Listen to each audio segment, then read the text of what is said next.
What is going on, everybody? We have a mock draft Megalodon episode. We are going 3 full rounds, and it just was not going to be possible to make this a concise video. I really wanted to prioritize getting the full length analysis in there. I don't think most of you guys are going to mind, but buckle up, strap down, whatever it may be that you need to do for a long form episode like this. This is going to be full on what I would do mock draft. Just a couple of notes here. Don't mind the poor lighting that's going to kind of ebb and flow as we go here. We're painting the studio here, getting ready for the live stream next weekend, which is a great reminder. Do make sure you're subscribed. We've got tons of draft content coming. We very well might have a video up. Honestly, it is kind of the scheduled goal right now to have a new draft video every day leading up to the draft. It's going to be 2 videos a day if you're subscribed on Patreon, where you're going to get 7-round mock drafts for all 32 teams.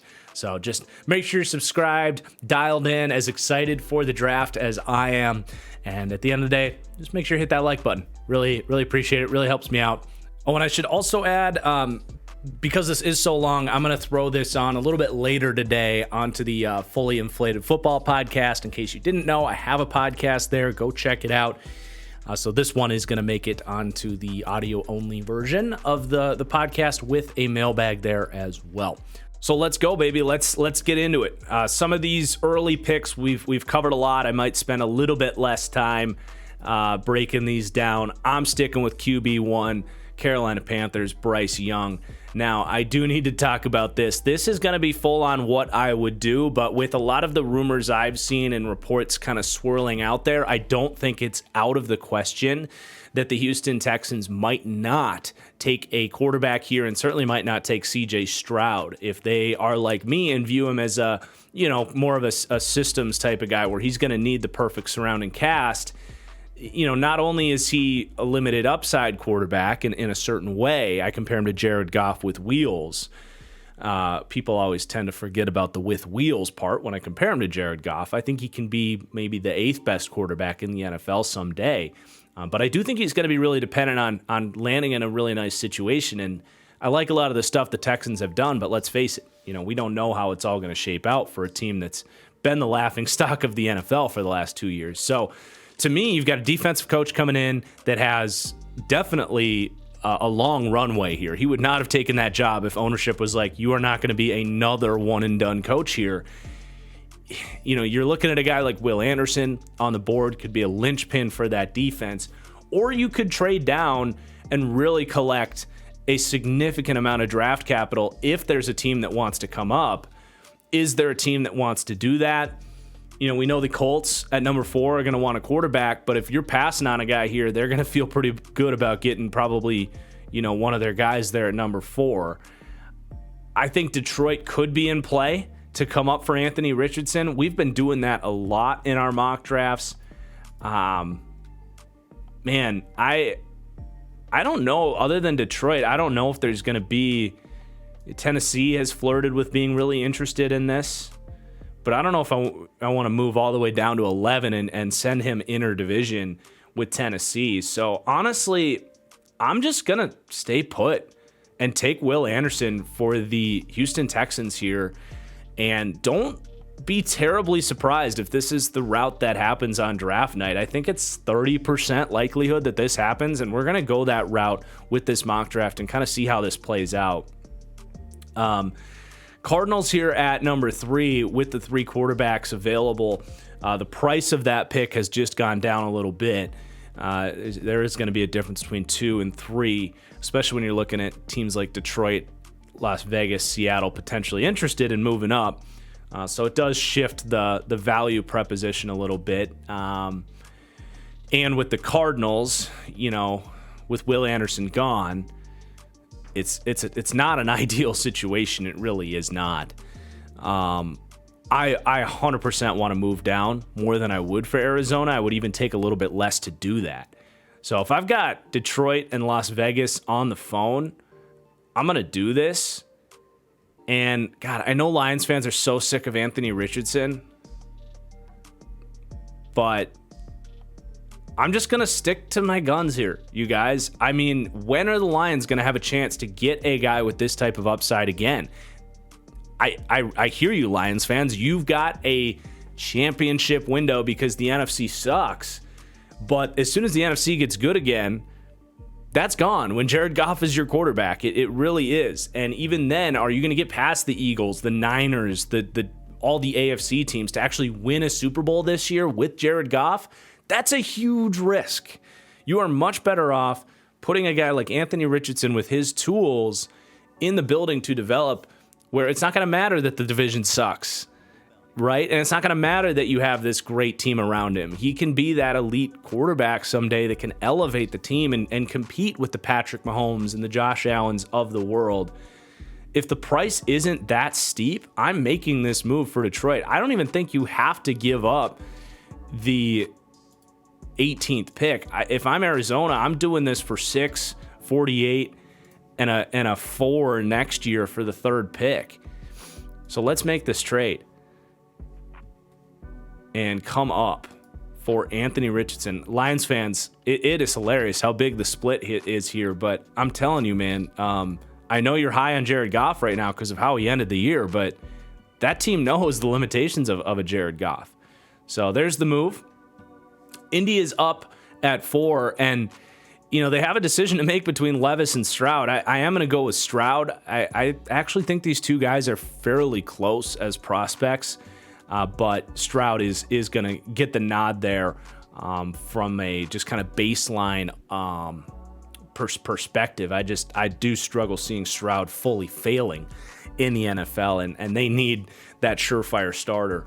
Before we go further, let me tell you about my friends at Underdog Fantasy. I've told you guys in the past about their Pick'em contests, and I absolutely love Pick'em, not just for NFL, but now with NBA, MLB, XFL, USFL. There are so many ways to get in on these Pick'em contests and, of course, compete for massive payouts, up to 20-1, where you are stringing together player props, over, under, receiving yards, home runs, strikeouts, field goals made, fantasy points, you name it. But Underdog also has best ball format fantasy. If you're like me and you're in 5 fantasy leagues already, you can't really get enough fantasy football, but you know that you just don't have enough time to set your weekly lineups, make those roster moves in all those leagues. Well, best ball is draft, set it, and forget it. They will plug in your best lineup any given week. You can compete in individual leagues like normal fantasy, but you can also compete in massive tournaments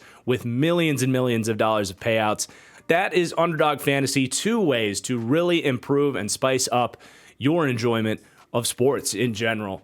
So head over to Underdog Fantasy, and now if you use promo code FranchiseGuy at sign up, they will match up to $100 on your first deposit, and you'll support my channel in the process. That's promo code FranchiseGuy at Underdog Fantasy. Let's get back to it. The Seahawks up at number 5.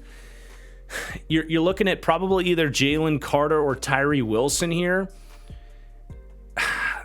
I am really worried about Jalen Carter, but I do think of the teams in this range, in this top 9, really, I think Carter to Seattle really could grow up with Pete Carroll there, who's had a lot of success with wayward players. So we're going to take Carter, best player available, and hope that he can get his head on straight and back on the right track.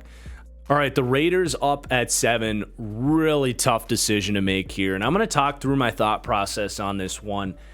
Levis, I think, would make a ton of sense. If I'm staying put here at 7, he's going to be my pick. I would like Tyree Wilson there. He could be a great number 2 next to Max Crosby for a long time, but it's not a dire need. I think you look at a team that long-term is going to need a quarterback, and I think Levis is a good enough player to take here at 7. I'm just higher on Levis than a lot of people talk about him. But I'm certainly entertaining trade downs as well. If I can get a bounty, I honestly, I just had a cut in this video because I was trying to make a trade up for the Vikings work, but they don't have a 2nd-round pick this year. They don't have a 3rd-round pick next year. It's going to be really tough for them to make a big move up for a guy like Levis, and I thought about that. It also didn't really make sense for them to include like a Zadarius Smith in this trade package. because they already have a big contract there in their number 2 guy in Chandler Jones. So just a thought there. I would like that move. I think the Titans could absolutely be in play. You're going to have connections here between Tennessee and Las Vegas. I think if you move down to 11, you're still going to get pretty much the same caliber player, most likely. You're risking not getting Tyree Wilson or Christian Gonzalez, but even if I miss out on Gonzalez, you guys, I'm high enough on Joey Porter and Brian Branch that it doesn't make a huge difference to me. If we're going off of what I would do, I'm perfectly happy with any of those corners. So I will make a trade here. I'll move down with the Titans, who to me just seem like they really want that young quarterback in the building.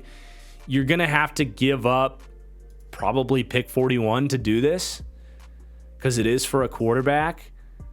I know the Titans have a boatload of needs, but I think that's probably what I'm asking for if I'm the Raiders. And I'll throw you pick 100 back. That's in the comp range. Actually, I'll throw you 109 back. They got a bunch of picks here, so I'm just gonna do that. And then the Titans are gonna take Will Levis, who I think would be a great fit. You've got Tannehill there, of course, for a year. You're not forcing Levis to play right away. And you can kind of hopefully build up that unit for next year with Will Levis and kind of give him that clean 1-year plan. And, just to have a plan in that building at quarterback is going to feel really good, especially because this is a team that I know people are low on how they're going to compete this year. I'm not. I mean, the Titans defense is going to be nasty this year.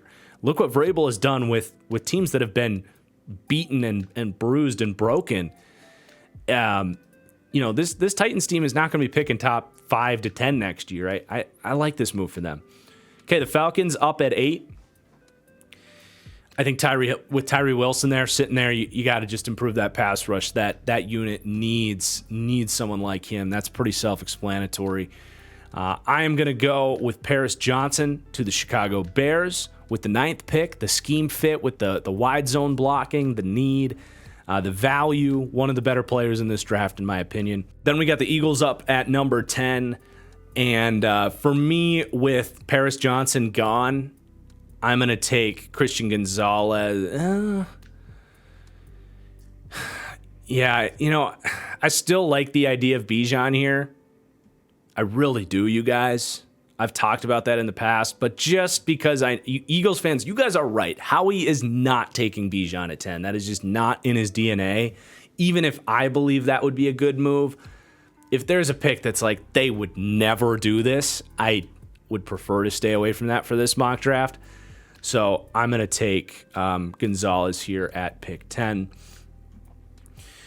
Then we got the Raiders up at 11.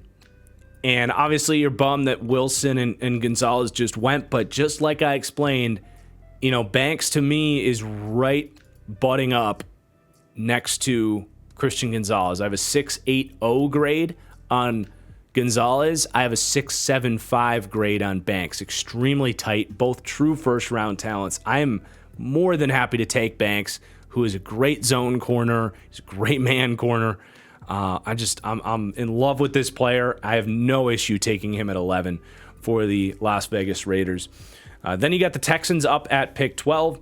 We took Will Anderson and really focused on the defense. I think I'm going to make sure that we've got everything our quarterback next year is going to need. I'm going to take Quentin Johnston. I just tweeted about this. I'm standing by him as wide receiver 1. I understand the appeal of Jackson Smith and Jigba. But to me, Quentin Johnston does not get enough credit for how good of a route runner he is at his size, how shifty he is, how insane release he has. If you try to press him, he's going to get by you with his foot speed, his technique in his release package, and the arm length to brush you off if you try to put hands on him. So this is a player that the Texans do not really have. If you pull up their hour lads, you've got some bigger, a Nico Collins, John Mechie, but none with the explosive upside of a Quentin Johnston.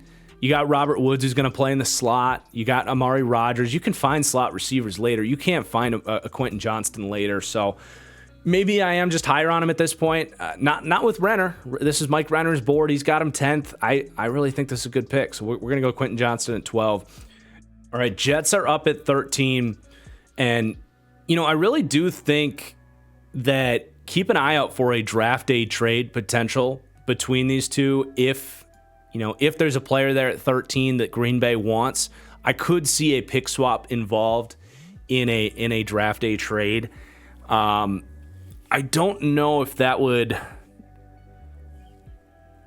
make all of the sense in the world here. If you're the Jets, are you willing to lose out on Skoronski?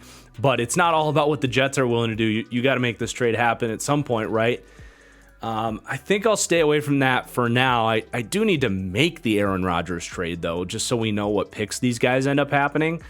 And I do still believe that this gets done either on draft day or before. So I'm not going to do the pick swap here, but let's bang this out real quick. I think the Packers get a second rounder. I think they get Corey Davis in this deal just with the way his contract's shaping up. It seems to me like they paid Alan Lazard to replace Corey Davis's role. He's their wide receiver 4 right now, making $11 million. Once you get Aaron Rodgers' contract on the books, that's not gonna make as much sense.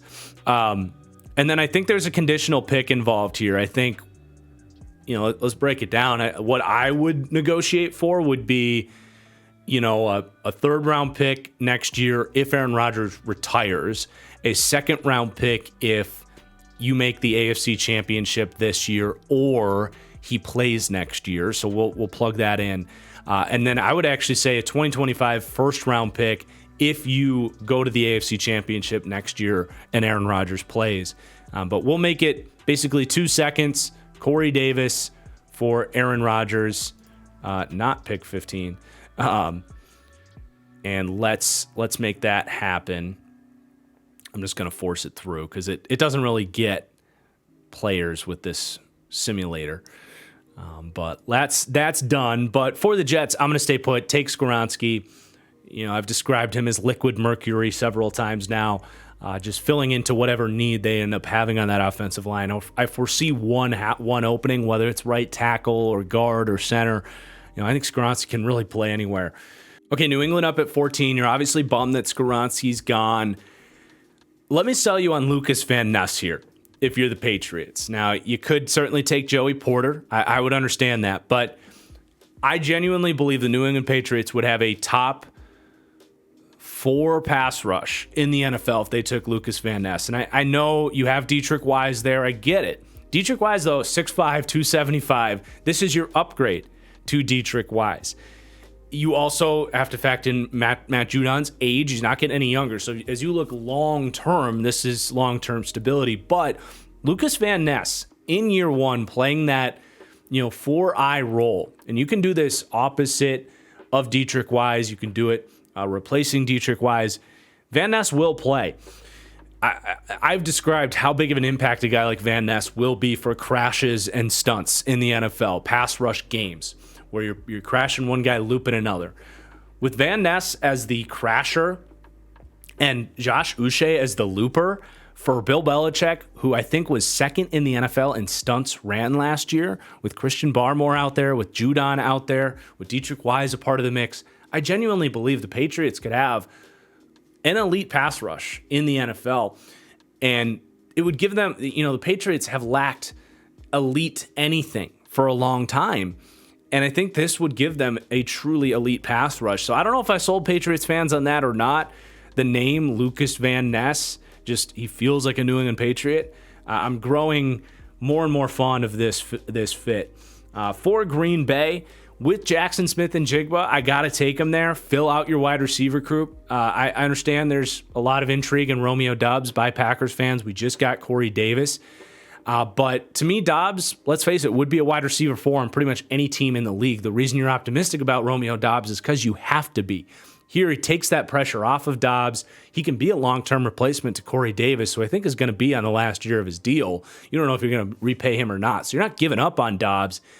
You're just giving Jordan Love everything he needs to succeed, which there's no harm in that. Washington up at 16. You know, I think Kincaid is definitely in play here. I think, you know, tackle is certainly in play. I'm going to go Kincaid. I really like the way he's going to fit with Bieniemy coming over. He's going to be able to just be comfortable as a play caller with a similar skill set to Travis Kelce. He's not as good as Travis Kelce, but there's going to be that role in the offense. He's good enough to take here at 16. So let's move on to the Pittsburgh Steelers. Joey Porter. Basically, if Porter's there, I'm taking him. They haven't had that dominant corner for so long. I think he can be that. You got the bloodlines, blah, blah, blah. We've been making this pick since January, really as a draft community. Okay, Lions up at 18. After you got Anthony Richardson, you held on to this pick.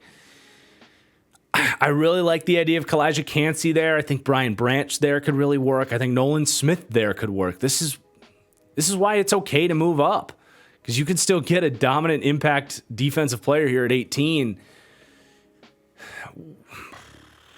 Jeez, you know, this is really a tough call between those three players. I'm very tight on all these guys. Brian Brzee is actually my number 2 defensive tackle. I think he could be really effective there.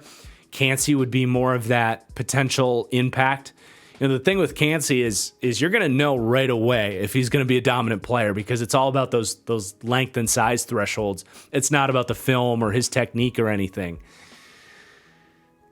I like the way Kancey fits here. I think he can really line up as a 3-tech, as a 4-eye. You have a Lee McNeil who can be more of that 2-gapper on the inside. I think Kancey can play on the edge. If you don't think James Houston can defend the run on early downs, I think Kancey can.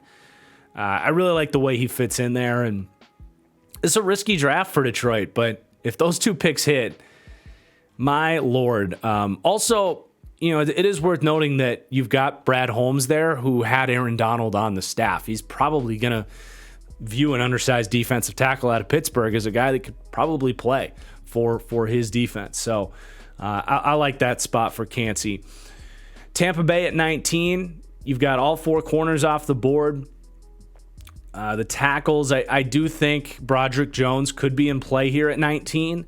I think that's the pick I'm going to make. I think left tackle is such a dire need. I feel like this is a self-awareness move. The Bucs offensive line has been so good in the Tom Brady era, but if you pull this thing up, it's like, I don't think it's discussed enough that this could be the worst offensive line in the NFL. You have Tristan Wirfs, that's great. You got Ryan Jensen coming off the injury at 31 years old. That's solid. Other than that, though, man, you got apparently Matt Filer is there. When did that happen? I didn't realize that. It doesn't really change my thoughts on this. I see Filer as a guard. I think you still need a guy like Broderick Jones. But the guards, like Luke Goddard, we don't know if he can be a good player. Stinney was fine last year. Nick Leverett. It's Tristan Wirfs, Ryan Jensen, and Matt Filer. It's a rough group. I do like the Filer signing. I really did not know about that. Again, it does not change my thought process here. We haven't made the pick yet, but I still like the idea of Broderick Jones, have that tackle duo to kind of build that offense back up. I don't think Bucs fans are going to complain about that one. Okay, the Seahawks at pick 20. Seahawks are always such a tough team to pick for. We took Carter. I'm gonna do it. I've done this in the past, like months ago. Nolan Smith pairing with Jalen Carter. You get that locker room, teammate to just. It's almost, not only is he an incredible fit as far as scheme is concerned, the value and all that, but you get another reason why you can help Jalen Carter stay out of trouble is to have a leader like Nolan Smith in the building next to him who's gonna do what it takes to help Jalen Carter along as a professional, because Nolan Smith absolutely is. Chargers up at pick 21. I like Brian Branch here. Bijan is still available, though. Bijan is still available. It's easy to forget about Bijan when you're doing these. I'm going to go back to Bijan at 21 if he's there. The LaDainian Tomlinson comp. Eckler probably on the way out. Eckler can still contribute this year as that receiving back. But, God, Bijan's a special player, man. He's the best player in this draft. He really is. And Baltimore's up at 22. Tough with those corners off the board, right? I like Zay Flowers here. I do. I like a corner here. My corner, Stevenson, could be in play. I think DJ Turner could be an interesting fit here. I made that point with Bengal where he's got the former Michigan defensive coordinator there. Obvious Michigan ties with Harbaugh to Harbaugh. Wouldn't be surprised, if Turner was off the board here at 22. It's a little bit early for me. If I'm picking a corner, I would go Tyreek Stevenson. But I'm feeling more and more optimistic that Lamar is going to be back. Odell's just on a one-year deal. I'm going to take Zay. I know they kind of moved on from Hollywood Brown, but I think Zay is a different player and would really give you a versatile receiving core with Zay, Odell, and Bateman and Duvernay. I like that group quite a lot. Vikings up at 23, and this is just such a tough spot for them. I made this point earlier. They don't have a third next year. They don't have a second this year. I would really like to trade down here if those top corners are gone. I'm gonna target guys like DJ Turner and right, DJ Turner. Yeah, DJ Turner, Tyreek Stevenson, even a Cam Smith a little bit later down the board. Who would be willing to move up and for what player here? That's a better question. Like, I feel like all of our, maybe for Brian Brzee. Okay, here's what I'm going to do.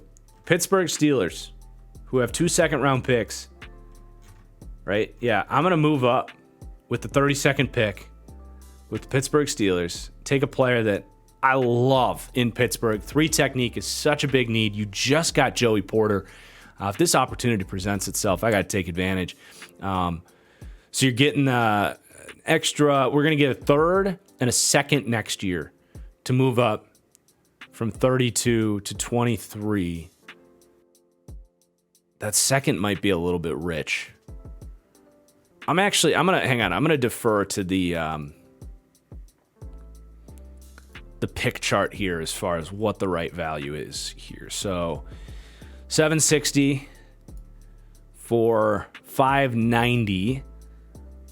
So that's 170 points that needs to be made up there. So your future,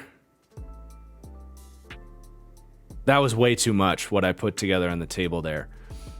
And the gap in talent isn't substantial here. So I think you're probably talking about maybe a third this year and a third next year if you're overpaying a little bit.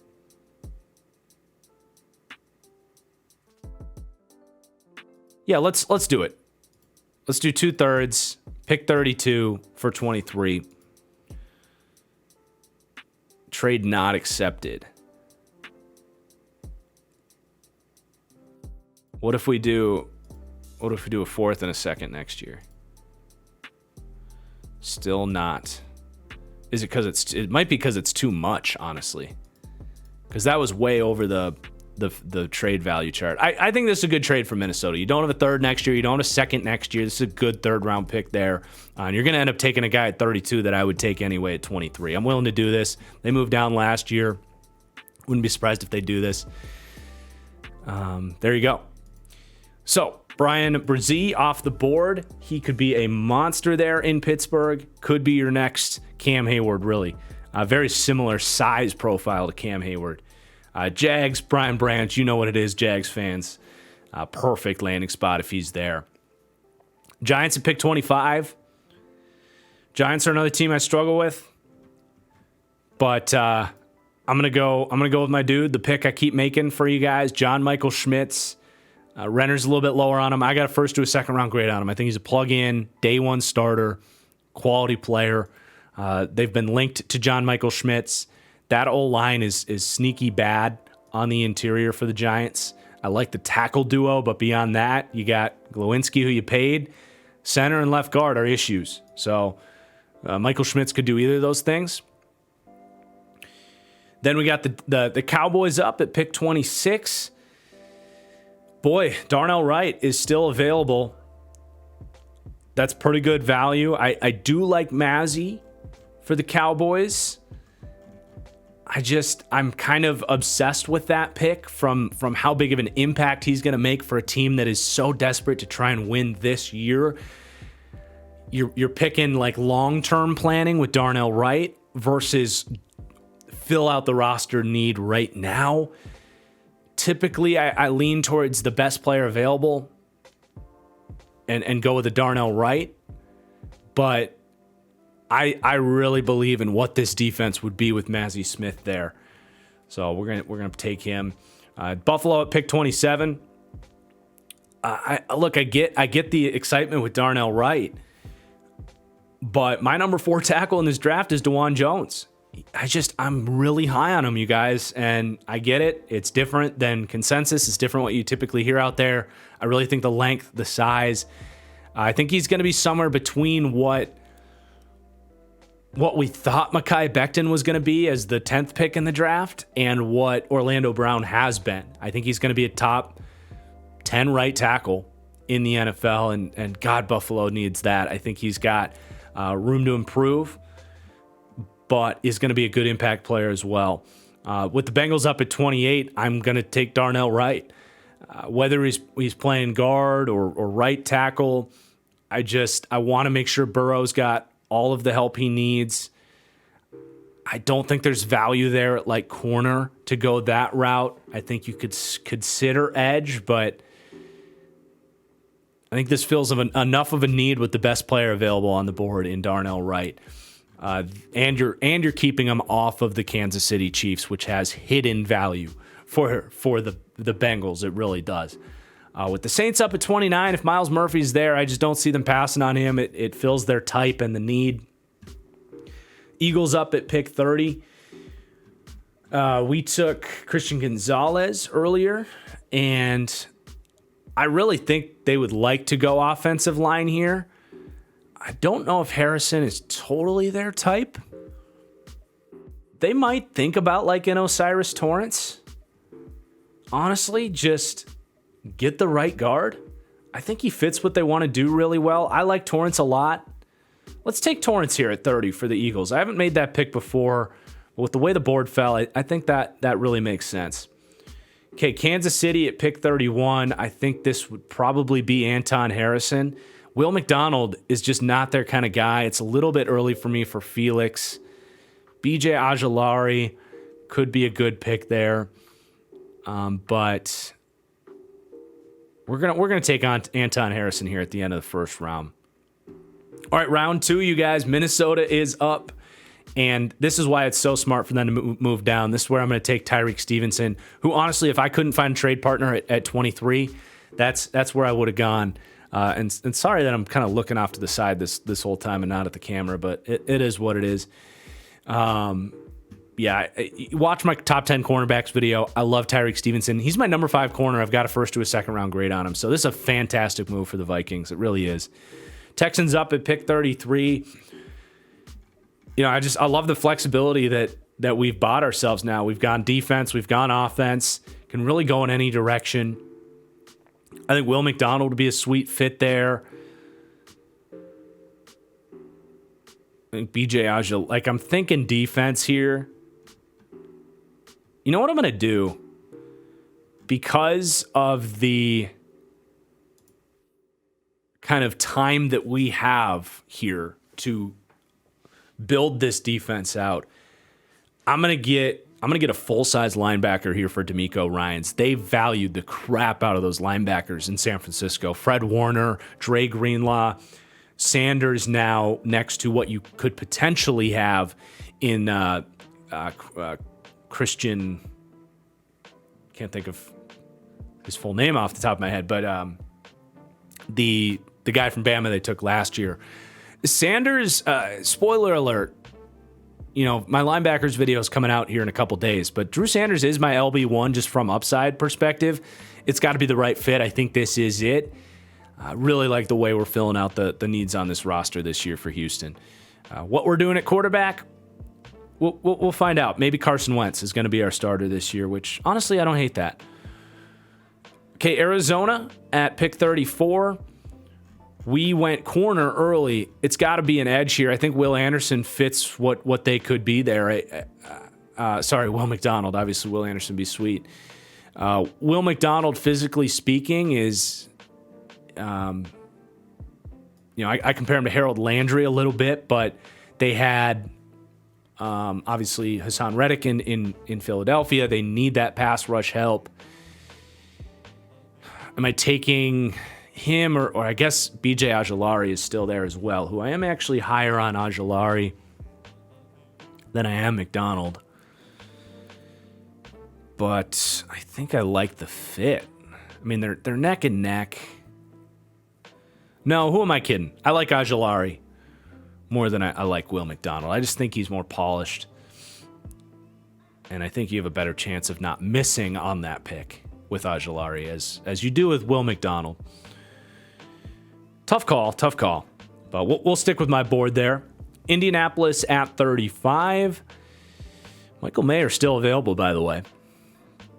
But I like Jordan Addison here to Indianapolis. He gives them something they don't have in that kind of route runner type. I don't think Colts fans are going to disagree with that at 35. You're going to need, put that great situation around C.J. Stroud there. All right, pick 36. I think this would be Will McDonald off the board. You've got the 3-4 system there in L.A. Love that fit. Makes a ton of sense. Seattle at 37. Man, the Michael Mayer fall is certainly happening here, but I could see it, man. He's just not a fantastic athlete. For the Seahawks, that pass rush is going to be dope next year.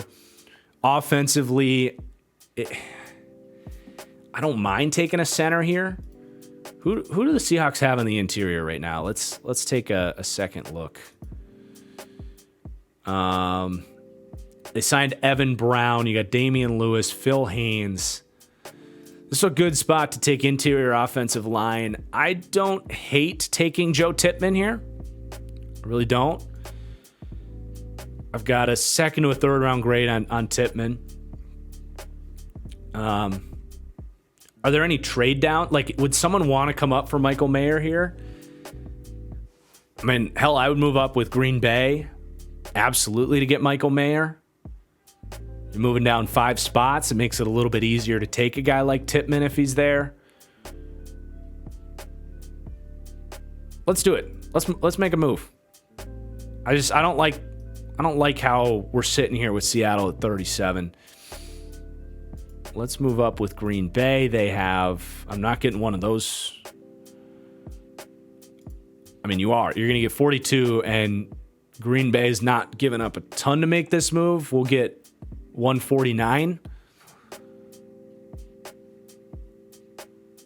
But as I look, I don't think Tippmann's going with these next 4 picks. I really don't. And even if Tippmann goes, you're not at a complete lost cause. I think Tippmann's a fine prospect, but it doesn't sound like much, but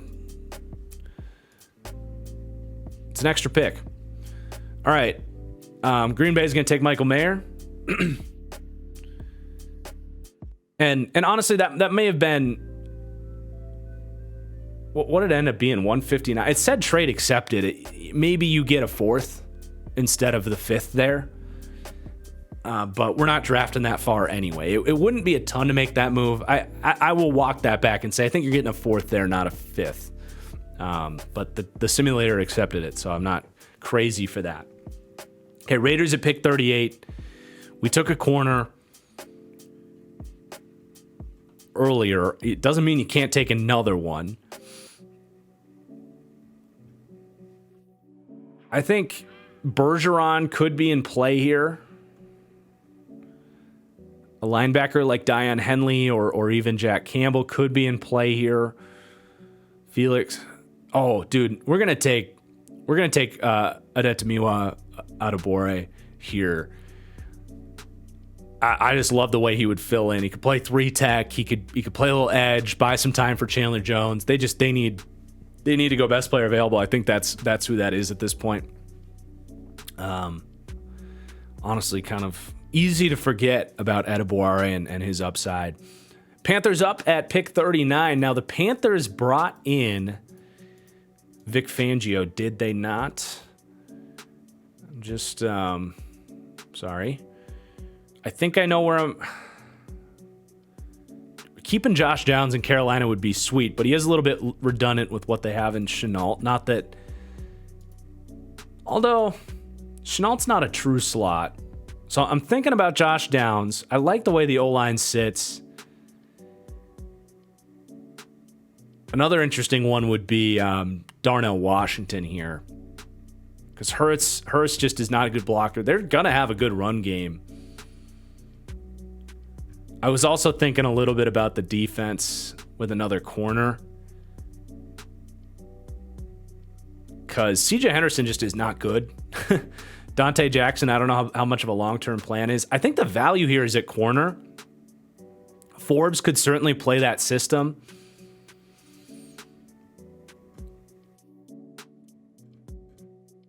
But he can't really play slot necessarily. It's a tough call for Carolina. I think do they have a third round pick though? That's the thing. They have the 93rd pick from San Francisco. Oh, this is a tough call.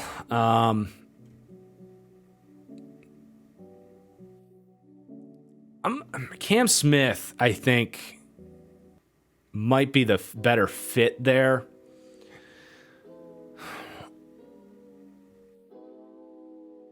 Downs would be a lot of fun. I think it's a little bit too crowded right now if you take Downs. You got Thielen, you got Chark, you got Chenault, you got, let's let that room play out a little bit to find out what we really need. You could go edge as well. I like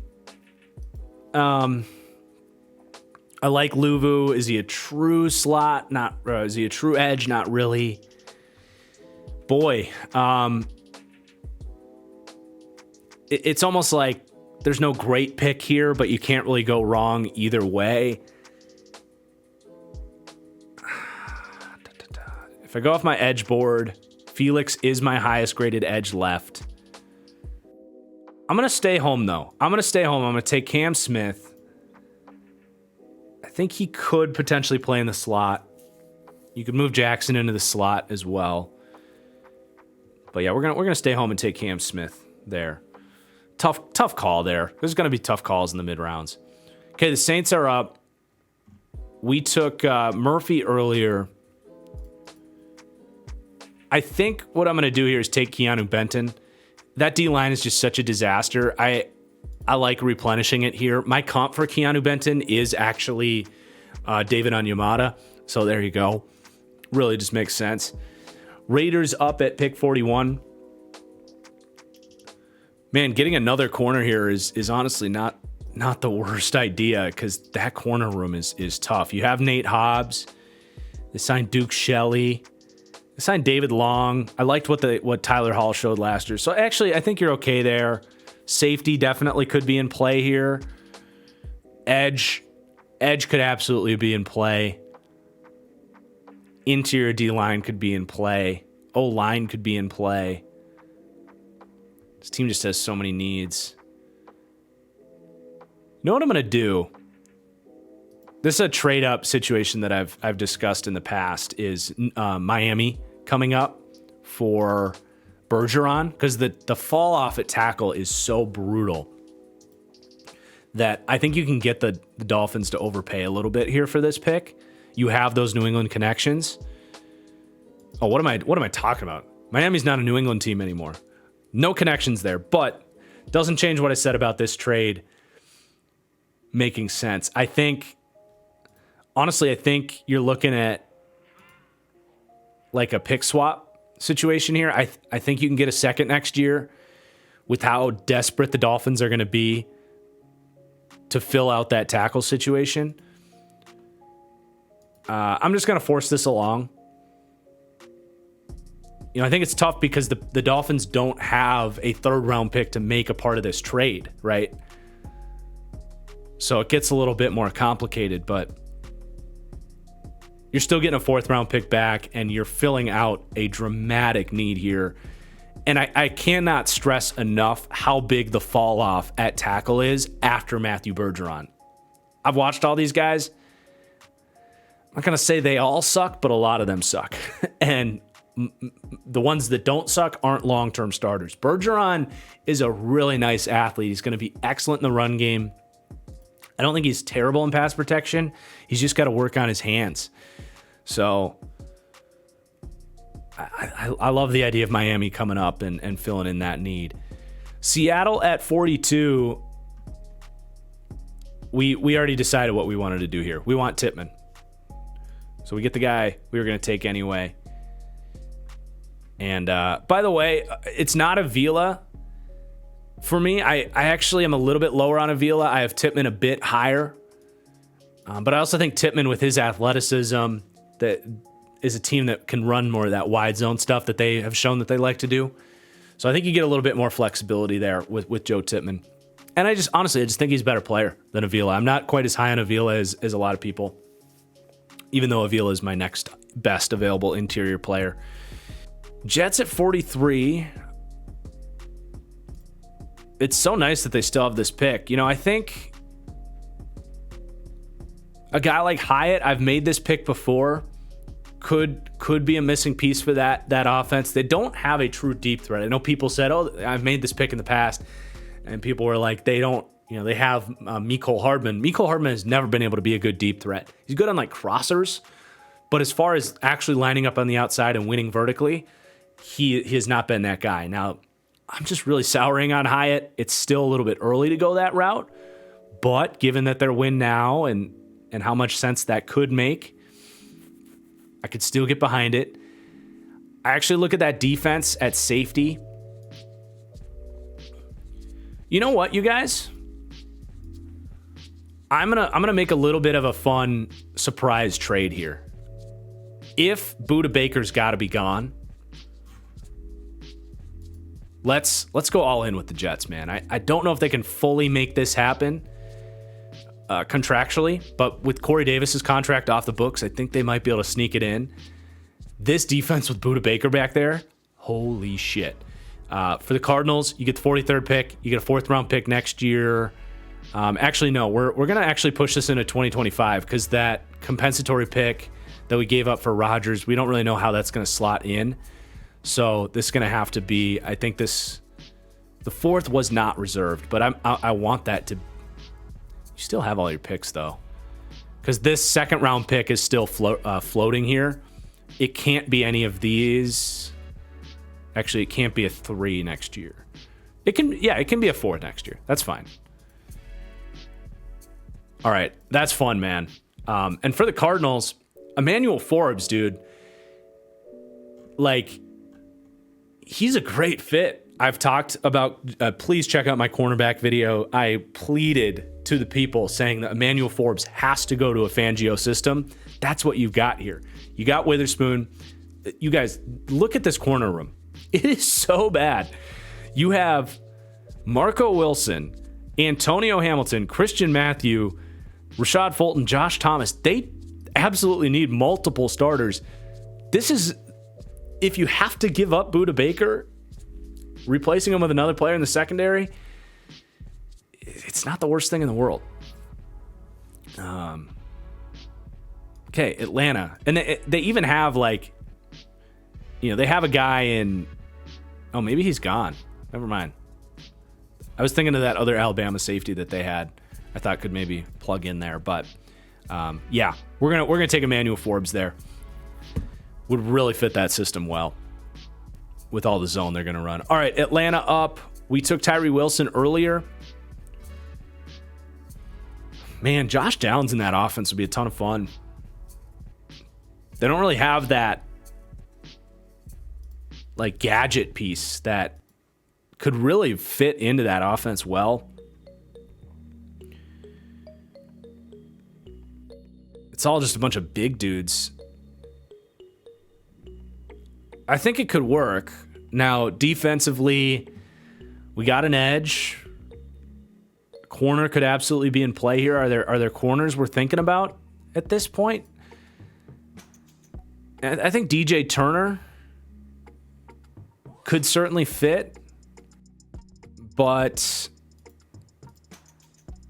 Darnell Washington here. I've made this pick in the past.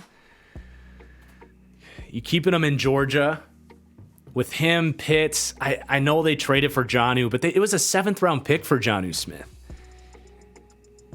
And with the way, they'll run 13 personnel. Arthur Smith doesn't care. I think Darnell's too good of a player for that team, that specific fit. Jonnu's a good player, but he's not the blocker that Darnell is. I don't think Falcons fans are going to complain about this, and I genuinely think this is think about the mismatches there, right? You got frickin' Darnell, Kyle Pitts, Drake London. Holy hell. Let's do it. Okay, Green Bay up at 45. We've done a really good job. This offensive unit now, you got Michael Mayer, Corey Davis, Jackson Smith, and Jigba. This is replenished. We got playmakers. We got running backs for this year. Offensive line could be in play, but I don't love the value at that spot. I think at this point you're looking at a safety. And, man, for me, I think they actually have him at corner. But for me, the guy I'm taking here is my number 2 safety in Jartavis Martin out of Illinois. I got a 2nd to 3rd round grade on him. I think he's fantastic. And, whether he's a slot corner or a safety, it's a good problem to have for them. I think he really would fit that hybrid safety system well for Joe Barry. So just keep in mind that is a safety pick out of Illinois. This is the best Packers mock draft I've done in this process. All right, New England up at 46. We took Lucas Van Ness earlier. So, this is why the Dolphins had to move up, right? Because you are taking Bergeron off the board if you're New England here. I don't think you're going offensive line at this point. Josh Downs would really be a good fit in New England. They have some bigger bodied guys. They've got a deep threat. Bourne's interesting, but he's on the last year of his deal. He's not as explosive as a guy like Downs is. I think he would give you a little bit more juice in that wide receiver room. So we're gonna take Downs. Washington up at 47. I think Steve Avila here is a pretty easy pick. Fill in on the offensive line. Pretty self-explanatory. Arizona back up. So many picks. They are completely retooling this defense. You've got 2 corners. You got a pass rusher in Aguilari. It still does not mean we can't go with a D lineman. I think after taking Aguilari with the guys we took last year in the mid-rounds, I think you have enough number 2 types for that edge group. I'm going to kind of save that spot for the opportunity to maybe get an alpha type of player. Although another trade op just kind of popped into my mind. I'm going to do this in the 3rd round. I'm going to give up a 3rd round pick for Zadarius Smith for the Arizona Cardinals.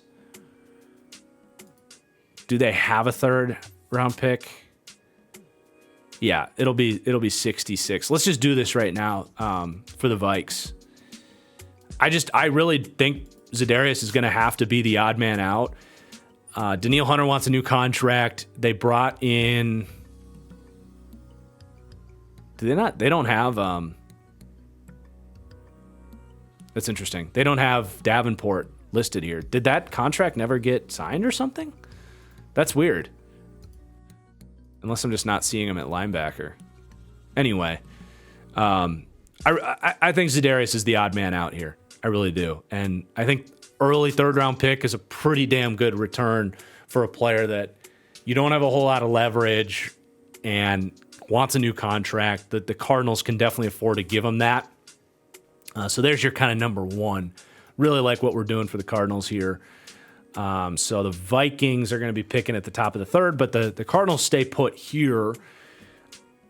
I think I'm going to look... I would love to go offensive line, but there's no one here that I like for them at O-line. So it's tough, but I'm not going to reach just to reach. I think after we traded, but I don't know if these safeties are necessarily worth it.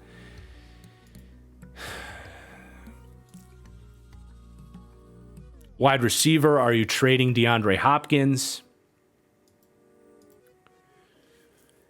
So many moving pieces for the Cardinals here.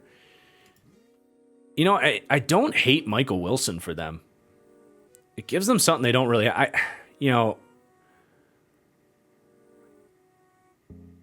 Hopkins is... I'm not going to make a Hopkins trade here today. I think that might be a post-draft deal. Or Cedric Tillman. Cedric Tillman's still there, you guys. This is the pick right here. Cedric Tillman to the Cardinals. That's your long-term DeAndre Hopkins plan. Glad we kind of talked that all out. I hope you guys don't mind the long-form mock draft here. But yeah, we're going to take Tillman to the Cardinals. Okay, the Pittsburgh Steelers up at 49. We have done a great job with Pittsburgh getting them defense with Brian Brzee and Joey Porter. Such a fun unit. Man, should we just make this defense fucking dope and take Jack Campbell? They like big-bodied guys. You can just picture him as a Pittsburgh Steeler. I'm making it, man. Wow. That defense is replenished. I would think about offensive line there, but I don't think there's good enough players to take. Okay, Tampa Bay at pick 50. We went with a tackle in round 1. I think this would be a good spot for an edge if someone would make sense. I actually went on the Pewter Report show, talked about Felix Anudike-Uzomah maybe being there at 50, being a great fit. Very similar rusher stylistically to what Shaq Barrett is. Would make a ton of sense there.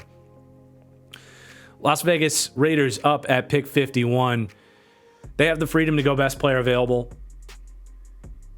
It would not be the worst Hendon Hooker spot in the world. It really wouldn't. But I think I want to continue going defense. And I think I'm going to stick on the West Coast and take Tuli Pelotu off the board here. Let's just take one last look at the Raiders depth chart before we commit to this. Again, O-line at this point is not of value. I think the receiver room is in good shape.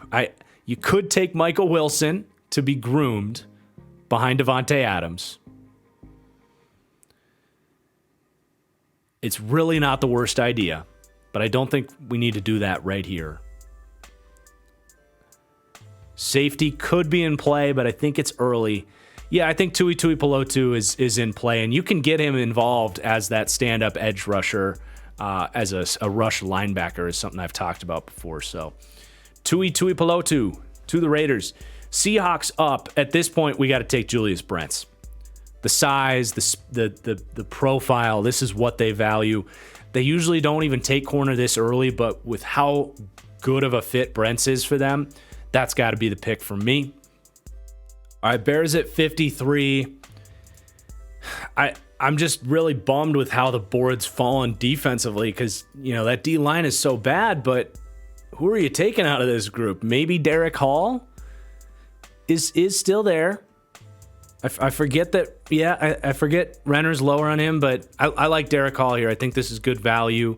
I think he can be a number 2 rusher for them. He's the last top 10 guy I have and the last second-round value left. So Derek Hall gone to the Bears at 53. Okay, Chargers at 53. If he's there, we know how good of a fit this is. Jalen Hyatt. to finally get them that vertical presence. I could definitely see this on draft day. Okay, Detroit Lions at 55. I think aiming for a little bit more of a secure pick would be good. Not that you have to go that route, but we made some pretty risky picks round 1. Who is that necessarily? That's the question, right? Jahmyr Gibbs would be safe, but I don't think they go that route. I say that, but I'm in love with the idea of Michael Wilson to this team. I think when you look at the skill sets they have, he makes so much sense because you have your slot guy in St. Brown, your deep threat in Jamison Williams. I love the way Michael Wilson wins in the short to intermediate. I think he's risky off of health, but I think he's going to be a good starting perimeter receiver in the NFL. He can play from the slot as well. Well, so we'll slot in Wilson there. Jags at pick 56. I kind of like Musgrave there. Again, O-line is just not really in the range for me at this point. I think D-line has definitely come off the board. The linebacker room is good. The Jags are just always such a tough team to pick for. I just keep coming back to tight end here. So I think Musgrave, my number 4 tight end, is going to be the pick here for the Jags. The Giants up at pick 57. I think with Diane Henley there, with that linebacker room, you did sign the guy from the Colts. Name's escaping me. Okereke. But I think Henley is a bit too good to pass up here. And I know Giants fans want wide receiver. I'm probably not seeing any of these guys as massive upgrades over what they got going on. So, yeah, I think Diane Henley is a good place for him there in Washington, or in New York, rather. Okay, Dallas is up. We took D tackle earlier. I do like Sam Laporta as a fit. You know what I'm going to do? I'm going to take Keely Ringo. DJ Turner's still there, by the way. DJ Turner's still there. I think that might be the pick. I do have a second round grade on Turner, so it's not crazy that he would be available this late. But I think with those corners, they have guys for now, but Gilmore getting up there in age on the last year of his deal. Diggs not going anywhere, but Lewis, Kelvin Joseph, Deron. I think another corner in that room would be really healthy. I was also thinking about Keely Ringo, though, because I think he could play safety for them. And remember, this is the team that moved Byron Jones to safety. I think I actually like that better because I think he could play that press man style that they run. I think Ringo's just a better fit schematically, even if I'm higher on Turner. Ringo here at the end, yeah. I'm falling. I talked myself into that. Whether he's a corner or safety, I think he could work there. Okay, Buffalo at pick 59. I do like the idea of a wide receiver for them. I don't love Tank Dell at this point, but they did lose McKenzie. I think that's important to note. They maybe see Khalil Shakir as that guy. I don't know. I don't know if I'm drafting a wide receiver at this spot. But who else would it be? I guess someone in the secondary would work. I know I made this pick in the last second round mock, and a couple Bills fans didn't love it. But with the age of the safeties, your number 2 corner spot being kind of up in the air, I really like the idea of grabbing Clark Phillips, who I could see being a safety or a corner. He's just a really smart player. I think he can play outside. I think he can play slot. I think he can play safety. He's just a really good, smart DB. Really fits their system.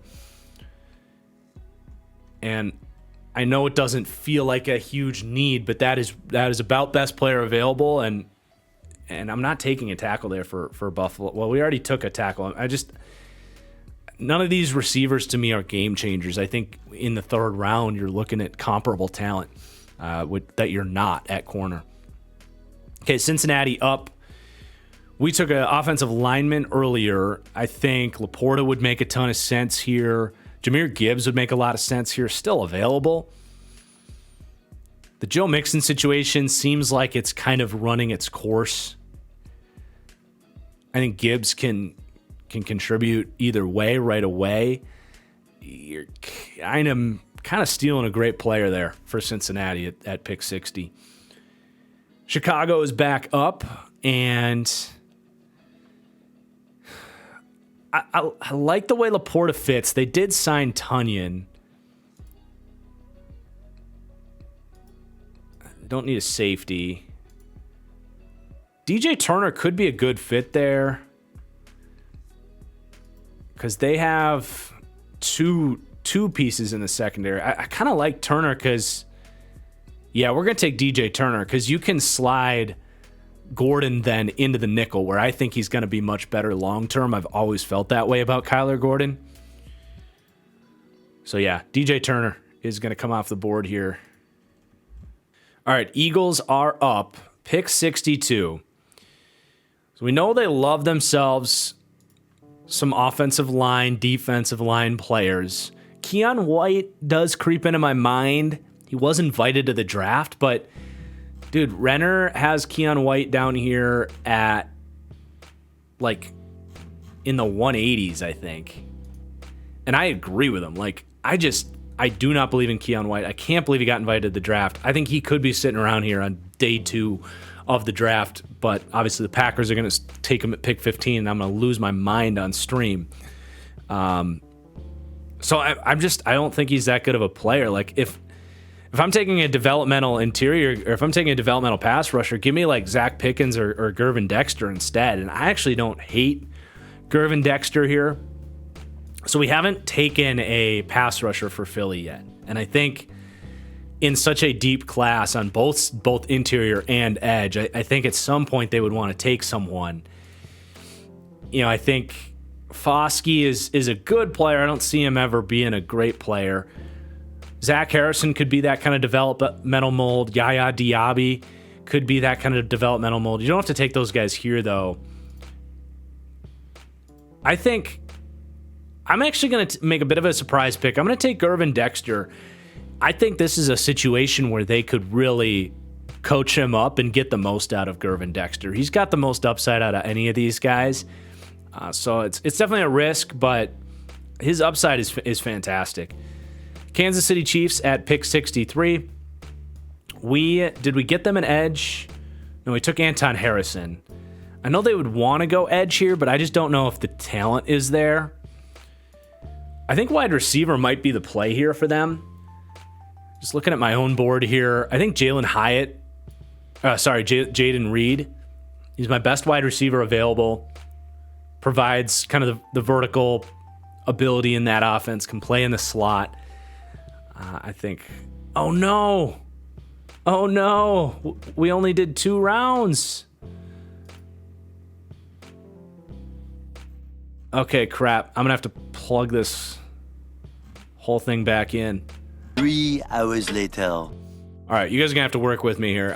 I still have this up. These are the mock draft results. And then I just quickly clicked through to get all of the same players off the board. So I'm going to have to remake the trades. It's really just the Vikings. The Vikings got this pick and this pick. So I'm just going to have to force those through when we get to those picks. But the Bears are back up at the top of the draft here, pick 64. And I kind of like Whippler at this point. I think that's a pretty good spot for him. They have, let's see, who are they rocking at center?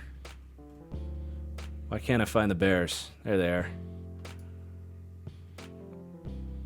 Yeah, they got white hair, Lucas Patrick. Those are kind of Band-Aid, veteran options.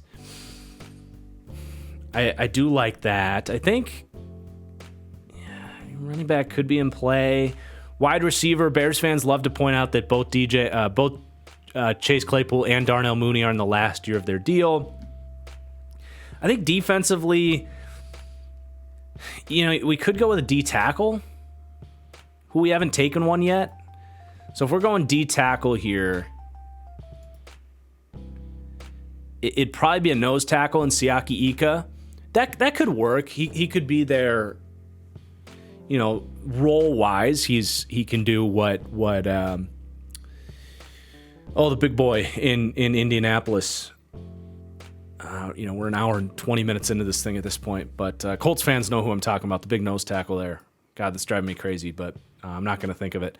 We're going to take Siaki Ika to the Bears, eat some space in the middle. All right, Texans. I just absolutely adore the draft that the Texans have had to this point. We look at this, they've just filled out so many needs, really. We took Drew Sanders. We took Will Anderson. We took Quentin Johnston. So they got flexibility. I think Garrett Williams in the secondary could be a really good pick. Doesn't have to play right away.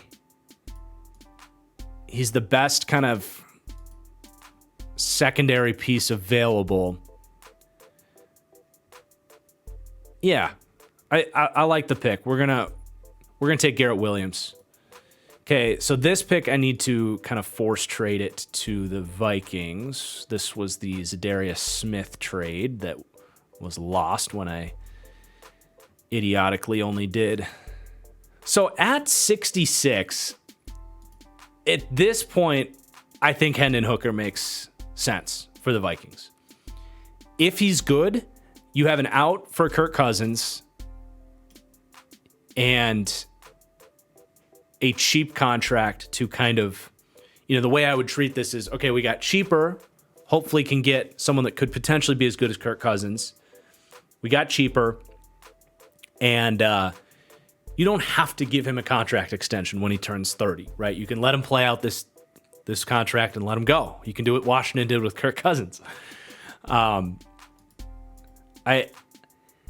I feel like as far as other needs are concerned, you could go with like a Tyjae Spears, who I really like, but I think the value at this point is getting into a good range on Hendon Hooker at pick 66, and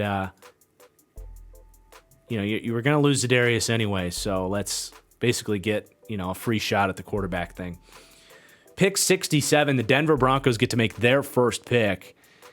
And they're a really tough team to pick, but with Trenton Simpson still there, the athleticism on that defense, it's a linebacker unit that it's fine, but they don't really have, Singleton and Josie Jewell. They don't have an athlete in the middle there, so let's give them one in Trenton Simpson.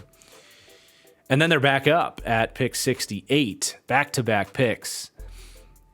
Tanner McKee could be a sneaky good spot. I actually like that quite a bit with Sean Payton. Kind of put a little bit of heat on Russell Wilson's plate. I don't think there's a secondary player that I'm taking here. Not a corner that I love in this spot. Safety, they have some guys. Antonio Johnson's a decent player. But I kind of believe in Caden Stearns a little bit. I think that's the pick.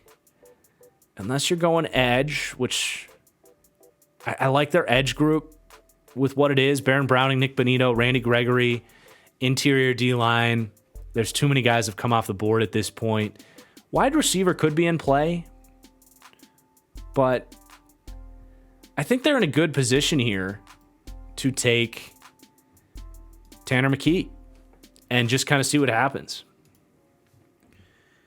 Okay, the Rams up at pick 69. Nice. Cody Mock, I think at this point would be the play because guard, tackle flexibility, really good athlete, could run that system very well. they do need help everywhere, but that O-line especially, I like the fit there after we went pass rusher in the second. Raiders up at pick 70. Tight end is a need for the Raiders. Who do they even have right now? Because I don't think they brought back. They got Austin Hooper, OJ Howard. Those are Band-Aids. Sam Laporte is a damn good player at this point.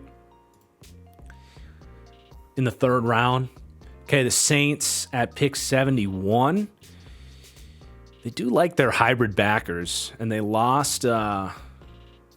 It's interesting, but I do think at this point they would probably want to go with Keon White, who I think is their type. Again, he's going to be there on draft day. I'm with Renner with these rankings, but he is at this point pretty much tied for the best edge player available. We did take Miles Murphy, but this is kind of another swing at it. And, Cam Jordan's up there in age. They just lost Davenport. I know they took what's the guy they took 2 years ago that I thought was a huge reach? Honestly, Peyton Turner, I think it was like a young Keon White. But I think at this point he fits what they want to do. He could even play a little 3-tech for them. Okay, Tennessee at pick 72. I think with Whippler there, he fits the system. Stretch run blocker. And they lost their center, so that's a pretty easy pick. Texans at pick 73. I think Antonio Johnson might be my pick here. Homegrown talent. Wouldn't necessarily start right away, but they did sign Ward. We could go. We've honestly filled this roster out so well that they have the freedom to go in a lot of different directions. We just took Garrett Williams.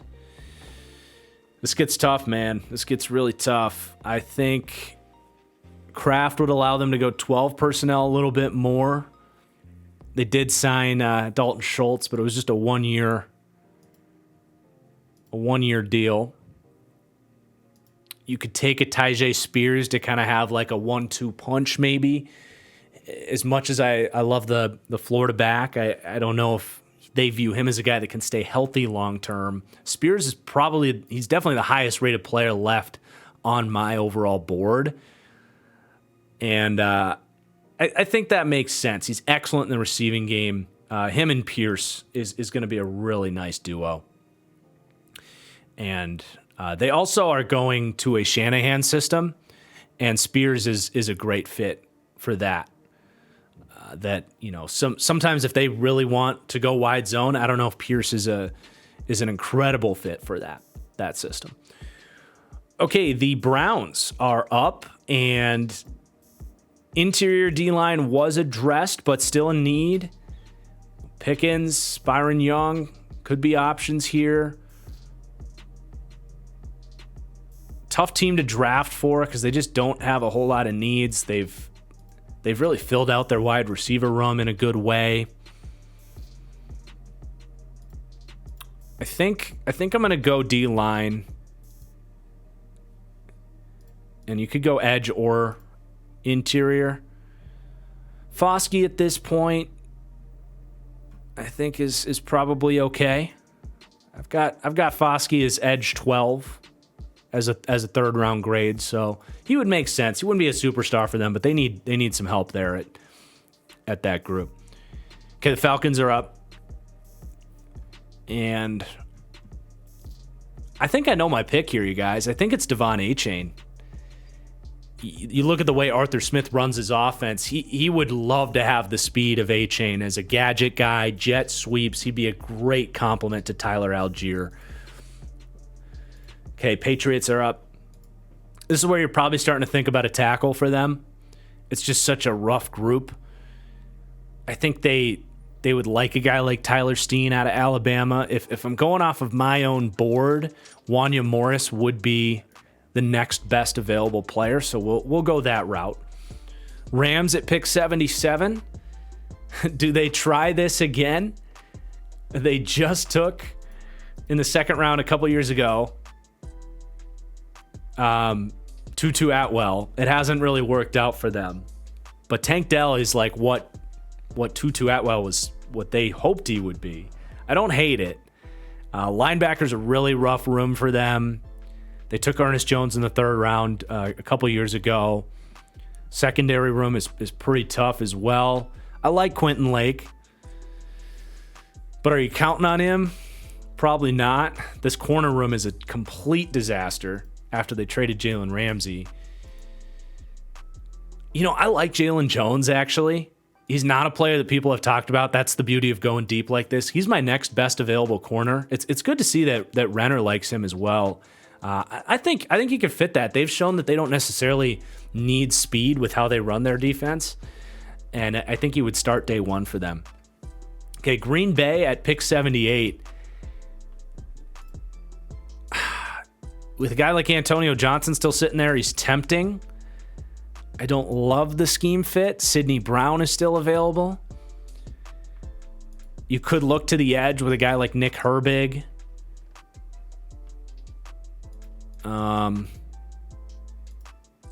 We could just take another tight end in Tucker Kraft. We took Mayer earlier. What about running back? I'm probably not spending this pick on a running back for them. O-line, Chandler Zavala, Blake Freeland, Tyler Steen. I like Jordan McFadden. Be kind of similar to the Zach Tom pick last year where he could play tackle or guard. But this might be a little bit early for him. I think I'm going to look to the secondary and go the safety. I'm going to take a safety here. And I'm between Jordan Battle and Sidney Brown. I like Antonio Johnson. He's just a little bit more stiff, and they want more fluidity with all the hybrid coverages they run. Oh, Chris Smith is still there. I've got a third-round grade on Chris Smith. I think between him, the two safeties they have in-house that are kind of Band-Aids at this point, unfortunately with Savage, and Jatavius Martin, I think you're really filling out the parts of that secondary that need help. And we know Gutekunst loves a Georgia player. Colts are up. And we took, for the Colts, Jordan Addison. So the wide receiver room's in pretty good shape. I think interior offensive line. I haven't watched Chandler Zavala yet, but everybody that watches him says they love him. The Colts could really use some guard help. I felt like Raymond showed good promise at left tackle last year, so let's take Chandler Zavala out of North Carolina State. Got to talk to him briefly in Vegas for the Shrine Bowl. This pick also belongs to the Minnesota Vikings, so I have to force this trade along. We made this in the trade down.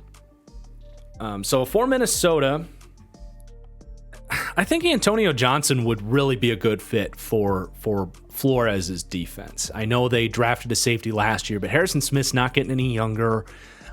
Seen's going to be coming off the injury. I think best player available here is going to be about Antonio Johnson. Detroit up at pick 81. I'm going to go Tucker Kraft. I mean, at this point, I get what... Oh, we already... No. Just kidding. I can't scroll up. It's just going to confuse me. Yeah, I think Tucker Kraft totally fits, the tough guy mentality. He's going to be a run blocker. He would be their day one starter. I know they have some guys in-house that Lions fans feel okay about, but in the third round, he's too good of a fit to pass up. Okay, Tampa Bay is up. We've got a tackle and an edge in here now. Linebacker's a big need at this point. Devin White is going to be on his last year. You still have Davis, but for how long? Dorian Williams, a great third round, option here is that kind of mid-round developmental guy, uber athletic, instinctive zone corner, zone linebacker. I think he would be a phenomenal developmental piece and a future starter for them. Seattle at pick 83. now. Kind of liking the Tank Dell at this point a little bit. I got to stop scrolling up. It's just behavior at this point. But we've got a corner. We've got a offensive lineman. We went pass rusher in the first. I'm kind of thinking wide receiver here. Marvin Mims. I'm not quite as high as Tank Dell as Renner's got him here, but I'm gonna go Marvin Mims. Kind of fills the archetype we've talked a lot about with like Tyler Lockett. He's a really good deep threat as a smaller guy. Can play from the slot year one. It's a fantastic fit for Mims, by the way, just in terms of all of what I just mentioned and the projection to potentially replace Lockett down the timeline a little bit. Okay, Dolphins are up. Man, Tank Dell there would be a ton of fun, but they're pretty full at wide receiver, so I'm not going to go that route. A real tight end is certainly a need for them. It's a good tight end class. Are there any guys here that really stand out? My next best guy would be Zach Kuntz. I don't think we need to take a tight end here. I think you can get one later. Secondary certainly could be in play. They brought in Jalen Ramsey, but it's a group that's thinning out back there. I am definitely thinking defense here. I think the front seven's set. I think you're probably thinking, I think I got it. We're going to take the safety out of Illinois, Sidney Brown. I think he's a better player at strong safety than what they have. I actually really like this. Brandon Jones he's a thumping strong safety. They got Vic Fangio coming in. They want to run split safety stuff. They don't really have another safety to do. Well, they did sign Deshaun Elliott, but he gets cut from Detroit. He's just not a long-term plan or anything. Sidney Brown could totally be that starter back there. Very kind of similar in a lot of ways. He's like an older, worse tackling version of your Antoine Winfield, of Javon Holland, of all these kind of hybrid safeties that I've liked in the past. You get another one there. I'm such a draft nerd. I just light up when we find these third round fits that make sense like that. All right, the Chargers in the third round. I think I would take Nick Herbig off the board here. Mack is probably on his last year there. And Herbig is a really efficient pass rusher. I don't know if he's ever going to be a starter, but I think he can buy you reps off the edge for Mack to stay healthy next year. Baltimore Ravens. Did we take a corner? No, we went Zay Flowers, and then they don't have a second round pick, so I think they have to go corner here. I think Darius Rush at this point is a pretty good pick for them. Good press man corner. He's been a high riser in the process, dominant at the Senior Bowl, tested really well. That's a good fit right there. Minnesota, back up at 87. I love what we've done for Minnesota in this draft. Where I'm forgetting, did we get back into the second round as well? Well, we got Tyreek Stevenson. That's right. And then this was the trade. So they're definitely a team that can go best player available. I don't hate considering a wide receiver here.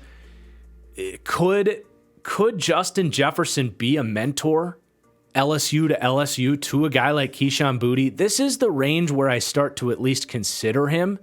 I've got a kind of a loose fourth to a priority free agent grade on him.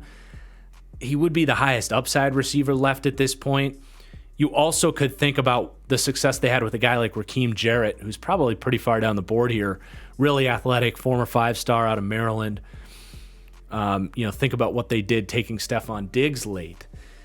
I'm definitely taking a receiver here because this is kind of the sweet spot. The question is who? My best available is going to be A.T. Perry. I like A.T. Perry, but you got kind of two lanky guys there with him and Jefferson. Jonathan Mingo. I think Mingo would be the fit, honestly, based on my own board. Although, I think you can maybe wait a little bit to try and get Boutte later if you want to double dip. But my pick's going to be Mingo as far as the fit with that offense. opposite of Jefferson. All right, Jags are up, and they're just always so tough to pick for. Who do we take for the Jags in the second round? We took Luke Musgrave. First round, we took Brian Branch. So we kind of went need heavy. Best player available, need heavy. Good draft for them so far.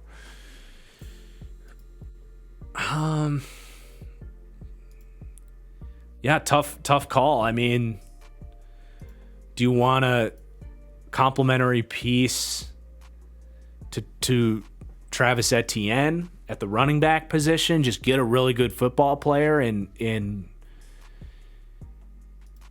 Zach Charbonnet, who reminds me a lot of Dameon Pierce last year.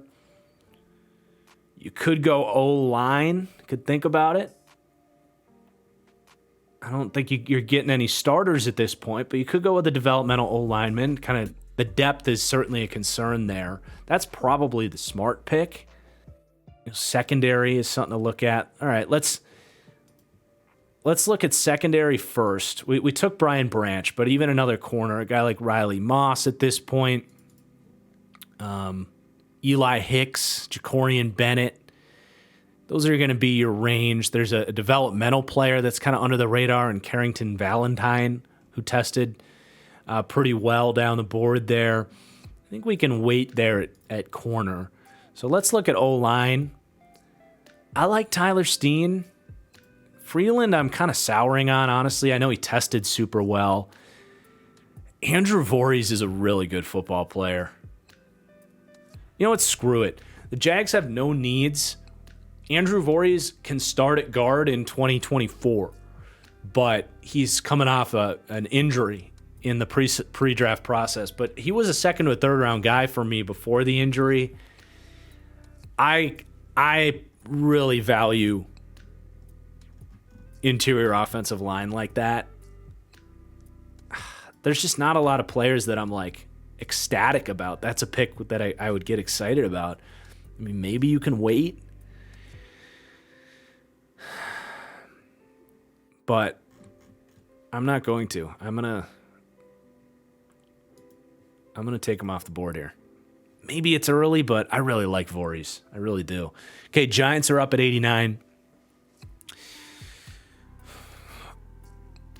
I still would think about offensive line, but probably not a need. Let's look at the wide receivers. I think this would be a good spot. You could swing for the fences with a guy like Kayshon Boutte. This is an important pick because with all the guys they have in-house, you're probably only keeping one drafted receiver this year. You know, they kind of have their Tank Dell type already in the Kentucky kid they took last year, Robinson. I think the way I would play this is I would just gamble for upside, and it'd be between Kayshon Boutte and Raheem Jarrett. And I think this is a good. Actually, hold on. I got it. We're going to take Zach Kuntz out of Old Dominion. Brian Dable is going to find a way to get this guy who is literally the freakiest tight end prospect ever. Oh, crap. They brought in Waller. I forgot about that. All right. Well, I still like the idea. You're going to have to work with me. I think I would revise that to Kayshon Boutte. I completely forgot about Darren Waller. It's too late to go back, but Kuntz could still be fun. You know, Waller has injury issues and is getting up there in age. So however you want to play that in your mind. The only thing is, you know, maybe he would be a fun pick for one of these other teams, but, you know, like Kansas City. You know what? Let's revise that. Just work with me here. I wish this had a back button. This is going to be Kayshon Boutte, and I'm probably going to end up taking Zach Kuntz at 95 for the Chiefs. But anyway, let's move on to Dallas at pick 90.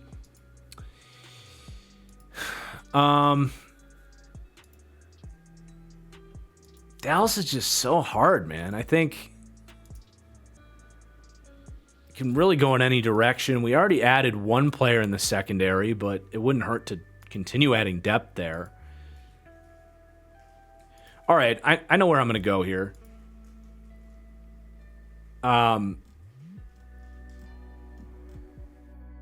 Where is he on the board here? Do they have him at corner? I'm thinking about the Boise safety. I just talked about this with Bengal on the... Here he is, J.L. Skinner. When I did the mock draft with Bengal. Dallas loves Boise State players. Not a bad comparison for J.L. Skinner is going to be J-Ron Curse, who's not going to be around there forever. You get time to get Skinner healthy, who got hurt in this process, but we've seen Dallas do this. They do not shy away from taking injured players. They did it last year with the LSU linebacker. They do this all the damn time. So this screams Cowboys pick right here. So we've now added plenty of depth into that secondary that I really like. Okay, Buffalo up at pick 91. I think at this point, you got to go receiver. This is why we waited. You could think about speed with a guy like Trey Palmer. You could take a guy like Rakeem Jarrett. You'd have his Maryland mentor in-house in Stephon Diggs. He would be, Parker Washington and A.T. Perry and Rakeem Jarrett and Nathaniel Dell are going to be my top receivers here. All very different flavors. A.T. Perry could be really interesting. He is my best guy available in A.T. Perry. He fills what they need on the perimeter. I would just be really fascinated with Tank Dell there too. This is tough. It's really tough.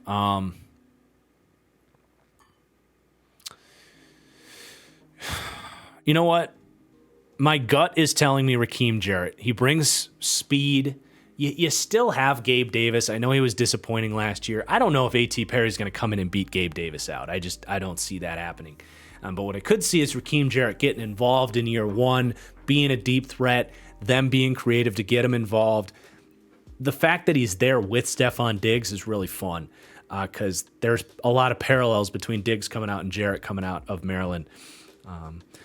Bengals are up at pick 92, and at this point, I am going to take Parker Washington, who I took in the second round of my last two-round mock. He is your Tyler Boyd replacement. He gives you depth at wide receiver immediately, tough, slot wide receiver. You're not going to be able to pay Boyd long-term. Perfect spot for Parker Washington.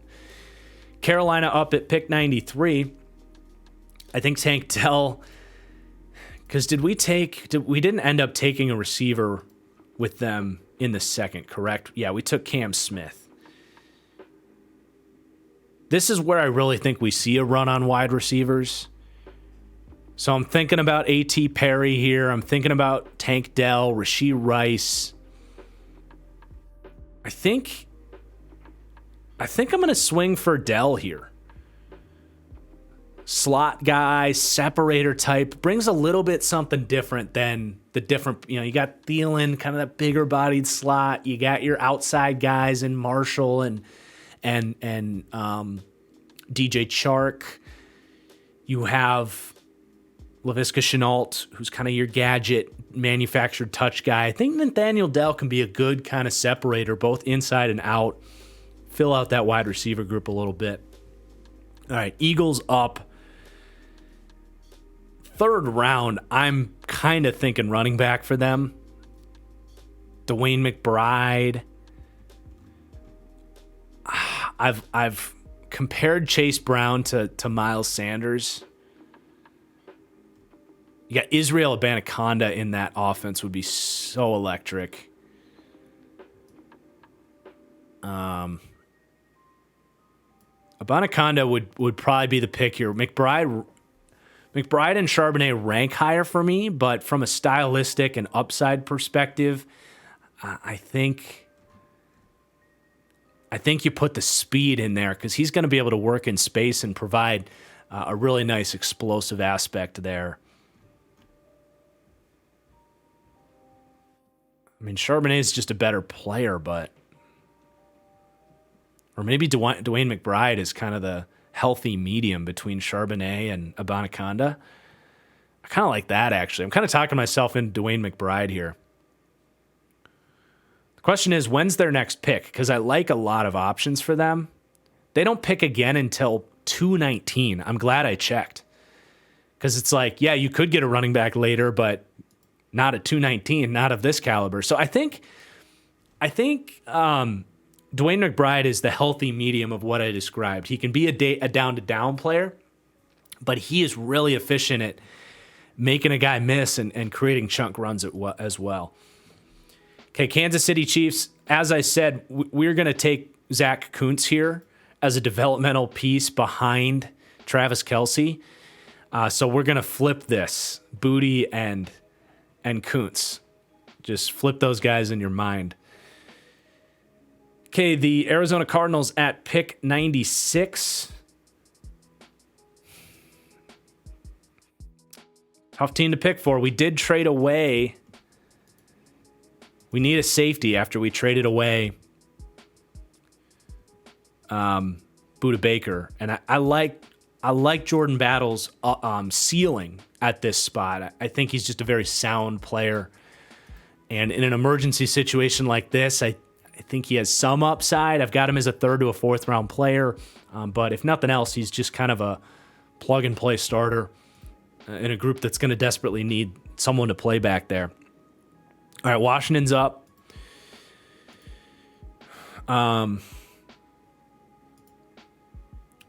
Pretty complete roster at this point. We haven't gotten a corner for them. I think Riley Moss fits their zone system quite well. Would be another option as a starter on the outside pretty early on. Cleveland's up. The offensive line is getting pretty damn thin for Cleveland. I don't know if there's necessarily a player that I love here. You know, Nick Harris is kind of their interior guy. Conklin's just James Hudson's still there. I'm kind of walking that back. I think they got pieces at wide receiver. How about an interior defensive lineman? Because we took... Where did we go for them? We took an edge, right? I don't know why I can't find Cleveland on here. Are they not till the 3rd round? They're not till the 3rd round. We just picked for them.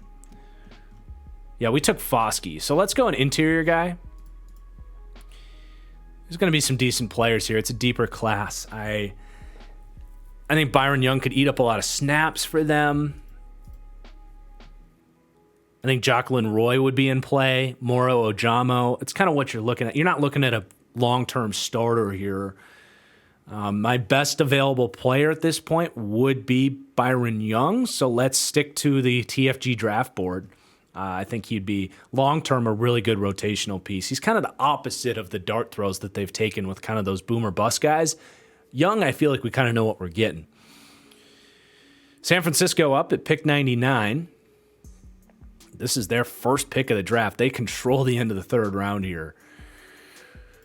So we know one of these picks got to be a running back, right? No, I don't think this year they're going to do it. But offensive line's a disaster for them. Let's pull up their depth chart. Right now they got Aaron Banks, kind of the same group they had last year, that they got by with it. But now they don't have a right tackle. So, you know, Blake Freeland is very likened to Mike McGlinchey. Not the best pass protector, but a really good run blocker, good athlete. Would definitely make sense as one of these picks for the Niners. I really worry about his pass protection. If he had to start right away, I'd be very worried about it. But as I look at the board, it is rough pickings. And I think, you know, I like Steen. I like Warren. They're all kind of in this 4th round range, but I think you have to take one of these guys here because otherwise you're not picking until 155. You can't guarantee that you get one of them. So you do have the Raiders picking at 100, so you could kind of get your pick of who that guy's going to be. I think the Raiders are certainly a risk to take Freeland from you. So let's take Blake Freeland. I would certainly be worried of him starting at right tackle, but it'd be pretty damn similar to what Mike McGlinchey was for them in a lot of ways. So Raiders at pick 100. not a running back.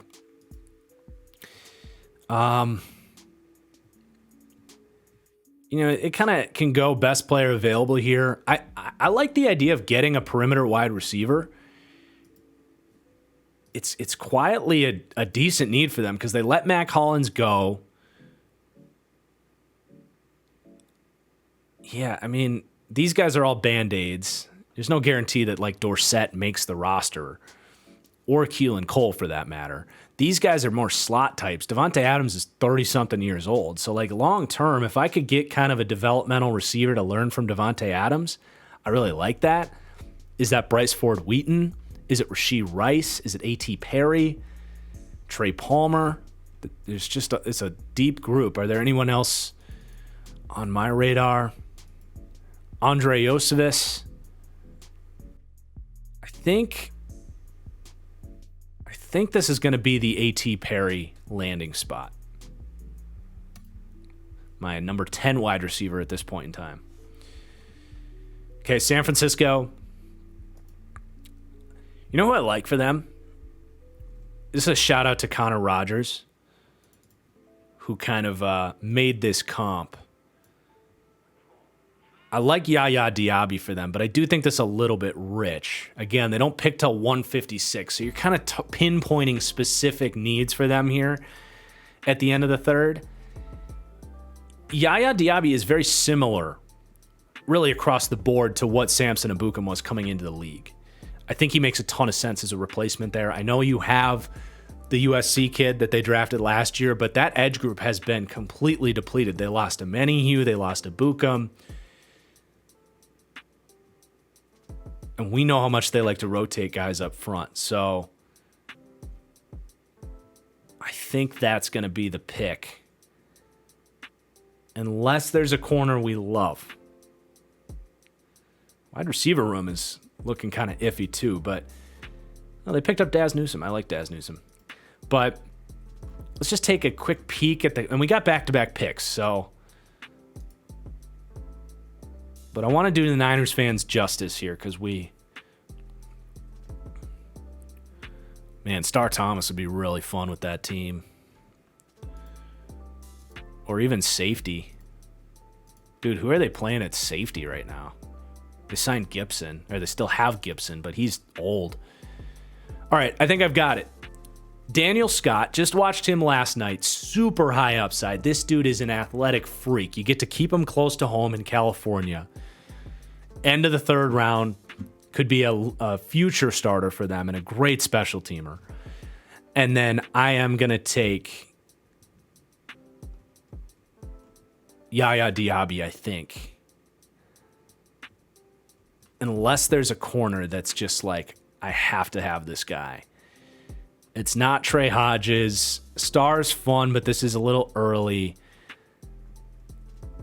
Yeah, there's no one to me looking at that board, looking at this board. It's like, unless you want to take a project in a guy like Carrington Valentine,